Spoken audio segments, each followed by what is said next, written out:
Jeseň je tu, dozrievajú jedlé gaštany. Tento rok si však dávajú trochu na čas. Presvedčili sme sa o tom v jednej z najväčších gaštaníc v Modrom kameni. V mestečku pod Starobilým hradom si už tradične uctili toto dedičstvo po Turkoch gaštanovými slávnosťami. Gaštany surové, varené, aj rozvoniavajúce pečené. Každý si dnes mohol vybrať podľa svojej chute. Ja mám najradšej pečené. Ja mám najradšej tiež pečené. Tie sú najlepšie. Varené. Delikatesa, na ktorú nepotrebujete žiaden špeciálny recept. Príprava je celkom jednoduchá. Menšie sa varia kratšie, väčšie dlhšie, ale približne stačí tých 10 minút, odkedy začne voda vrieť. Viacej času zaberie pečenie. Treba si dať pozor, aby vám gaštany nevybuchli v rúre. Hlavne, aby ich namočili a narezali. To je dôležité.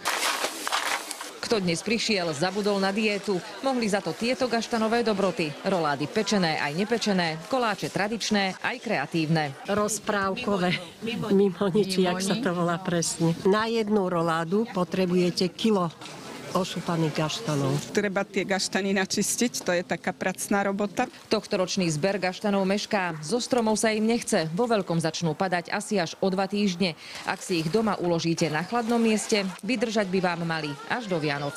Vždy treba ale tie gaštany nejako prebrať, pozrieť sa, či tam nie je nejaký plesnivý alebo nejaký červavý a ten dať preč. Modrokamenská gaštanica je jednou z najstarších na Slovensku. Nájdete tu aj 300-ročné stromy. Tie prvé ale vysadili ešte dávnejšie. Ono sa hovorí, že gaštany nám doniesli Turci. Každý nás pozná ako gaštanové mestečko a tie gaštany sú vlastne takým našim pokladom modrokamenským. Preto dodnes na tamojšom hrade ďakujú za plody jesene, tak ako to po stáročia robili hradní páni. Hľa, úroda je pozbieraná. Hodujte a slavte dnes.